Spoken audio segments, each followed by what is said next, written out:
বুদ্ধিজীবী হইলে তালুকা চুন থাহন যাইত বাংলাদেশে যত বুদ্ধিজীবী দেখবা দেখবা তালুকা চলা একটা চুল নাই বুদ্ধিয়ে গুতাইয়া এই অসুখের চুল বেড়াই আলগা করে লাইছে।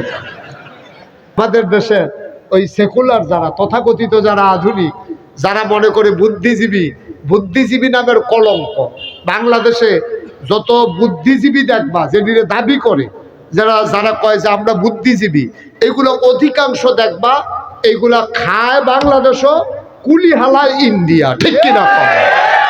এটি কথা কইতো লইলে বাংলাদেশের বিরুদ্ধে কথা কয়। আমি মনে করতাম আগে যে এটি বোধ হুদা ইসলামের বিরুদ্ধে কয়।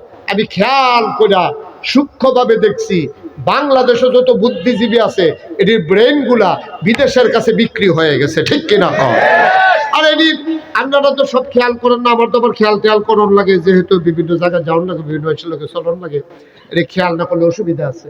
আমি খেয়াল করে দেখছি বাংলাদেশে যত বুদ্ধিজীবী আছে, আবুল কালাম ভাই বুদ্ধিজীবী হইতেন পারছেন না পুরা, কারণ বুদ্ধিজীবী হইলে তালুকা চুন থাহন যাইত বাংলাদেশে যত বুদ্ধিজীবী দেখবা দেখবা তালুকা চলা একটা চুল নাই। আবার অনেক টেনশন লাগতো ফুইলা ফুইলা যে আচ্ছা বুদ্ধির লোকে চুলের তো শত্রুতা কিনে যে বুদ্ধি থাকলে চুল থাহন যেত না, এটা কারণটা কিটা? আমি অনেক বই পুস্তক পড়ছি কোনখানে না পাইয়া শেষ পর্যন্ত নিজে নিজে গবেষণা করে দেখলাম যে আসলে বুদ্ধির লোকে চুলের কোনো শত্রুতা নাই, ওই বুদ্ধিয়ে গুতাইয়া এই অসুখের চুল বেড়াই আলগা করে লাইছে।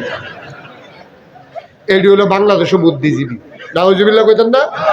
এটি কথা কয় দেশের বিরুদ্ধে, কথা কয় আপামর জনতার বিরুদ্ধে, কথা কয় শতকরা ৯২ জন লোক মুসলমান যেই দেশে, এই মুসলমানদের সেন্টিমেন্টের বিরুদ্ধে, ঠিক কিনা বলো?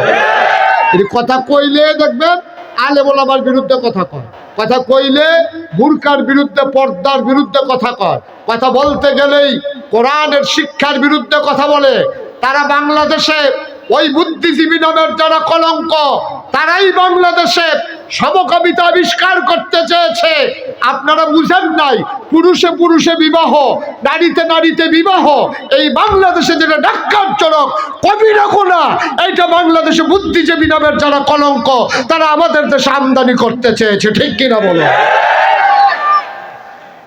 আফগাইলেছি ৫ই আগস্ট নাই নে ভালো আফগাইলেছি এই দরা রাখাইছে, এই দরা হুদা তারা খাইছে, দরা সকলে খাইছে।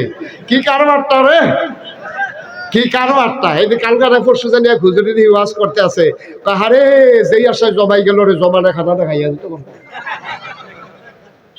হুজুরের কথাটা আমার পছন্দ হয়েছে, হুজুরের কথাটা আমার সাংঘাতিক পছন্দ হয়েছে।